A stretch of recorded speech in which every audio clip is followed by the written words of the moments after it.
Hey guys, we're going to talk about what is chapter 5 for us, and so that's all about light. So first off, we want to understand sort of the basic way that light energy is organized. Okay, so this figure here is a nice summary of it, but this is called the electromagnetic, or EM, spectrum. Okay, so basically all kinds of light can be arrayed on the same time, almost like a number line, really. And on the bottom here, we're organizing it by increasing wavelength. So wavelength gets bigger as we go like from the left to the right. So the wavelength gets bigger from the left to the right. So like gamma rays here, that sign means gamma. Gamma rays are much, much smaller wavelength, 10⁻16 meters, compared to like radio waves, which are like 10 to the 4th, 10 to the 6th, 10 to the 8 down here. Okay, so that's one way to organize the electromagnetic spectrum.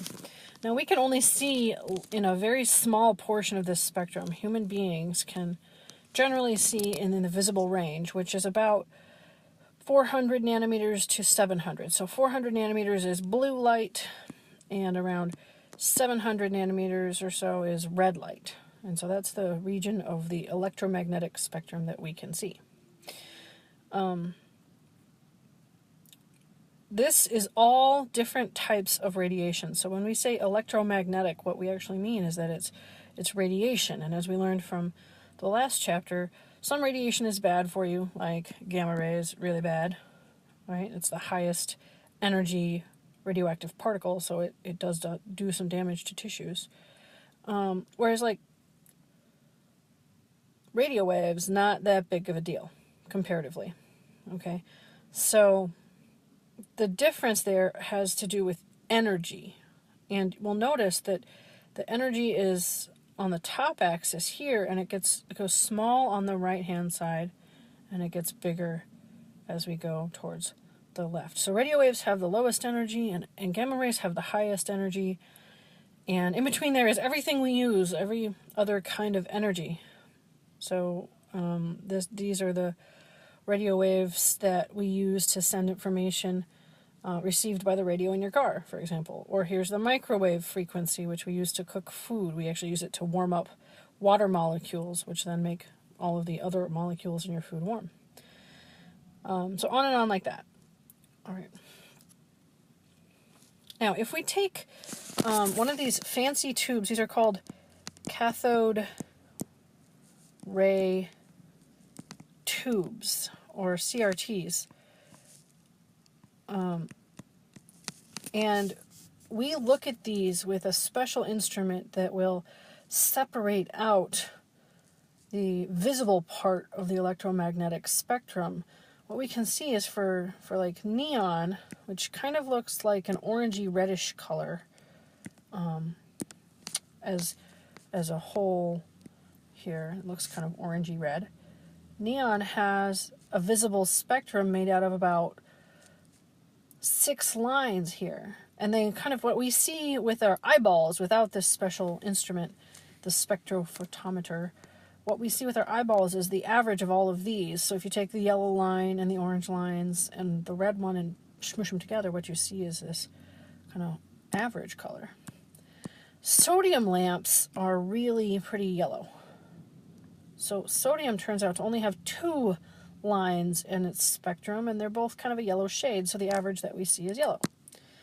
And then finally, we've got this beautiful mercury lamp here. So basically, we trapped some mercury gas in there, and then we electrocute it by plugging it into a wall.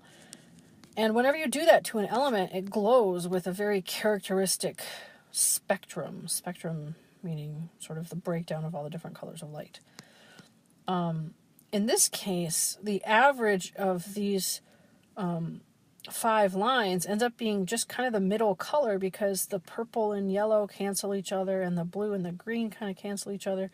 And so you get like the average color is this, what we call indigo shade. But every single element in the periodic table has its own characteristic color when you look through a spectrometer.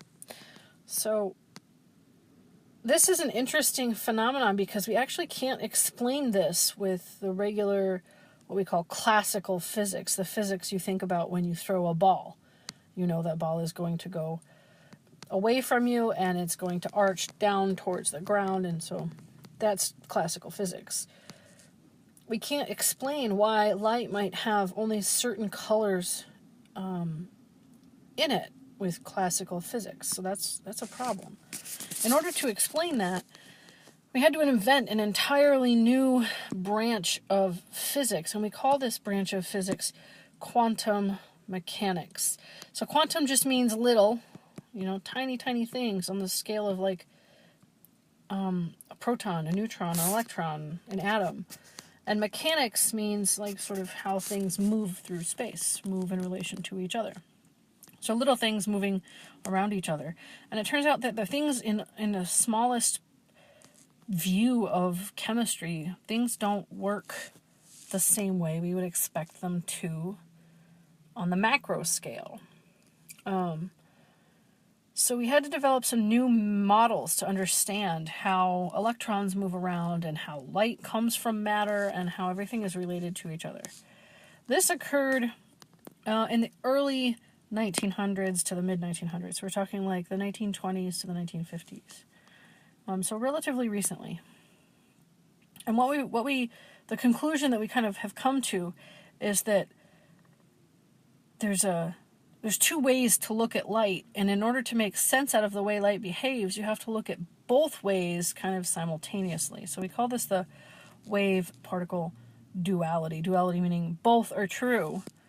Okay, and so basically what it means is that light acts as a wave and it acts as a particle at the same time. And this is weird because if you imagine a wave moving through, say, a pond or a puddle, it is made out of particles of water that are just moving up and down.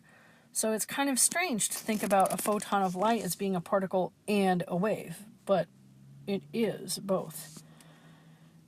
We call that a photon, right? The particle of light is called a photon, and it doesn't have any mass, which is important because photons travel really, really, really fast. And if they did have mass, they just wouldn't obey the rules of physics at all then. Photons always come from matter, but they're not always visible. Sometimes photons of energy released from an atom are invisible. They're just not in the range that we can see. So Niels Bohr is responsible for developing the first model that explains how particles can produce energy or absorb energy.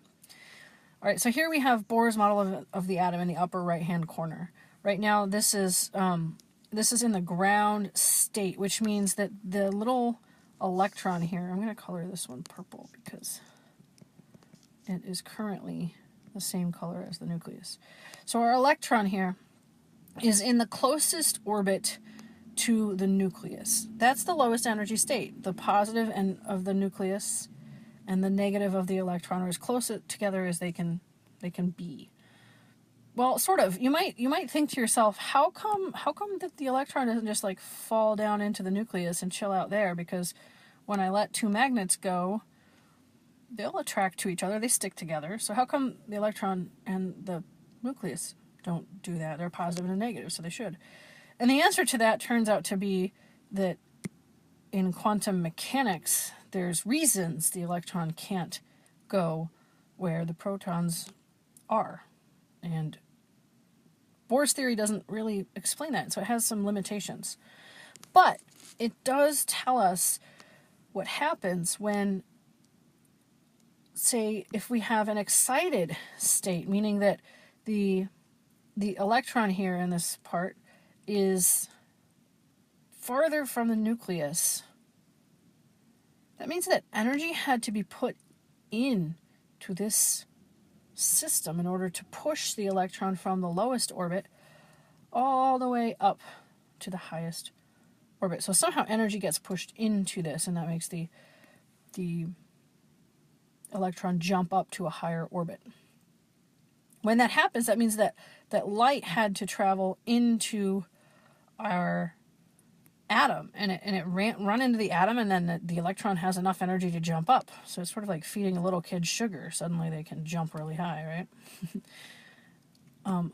On the other hand, if our electron is already in an excited state, it can release light and fall back down.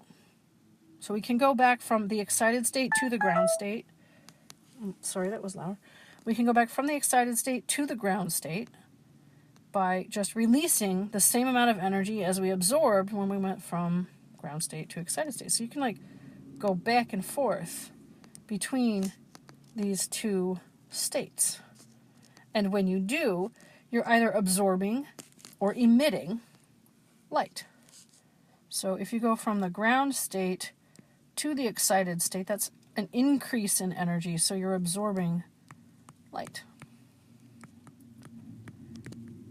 Or if you were already in an excited state and you fall down to the ground state, that is releasing energy, which you might also call emit. Usually when we're talking about light, we use the phrase to emit photons. Okay, so Bohr's entire theory is based on the idea that electrons can jump between orbits, never existing in between those spaces, and when they do, they either emit or absorb photons of light. We could draw the same thing in a kind of a vertical way, right? So here's the ground state.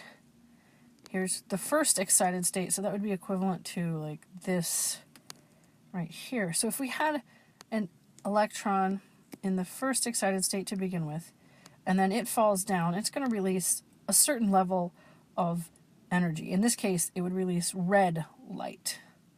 On the other hand, if I have a photon that's in the second excited state, so that's the very outside one here, when it falls down, it's going to release a higher energy particle, which means blue, for example.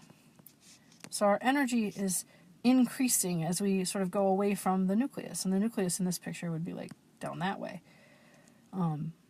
So the farther you are from the nucleus, the more energy you have to lose when you fall back down. And that means that the light produced, the light emitted, is going to be a higher level of energy.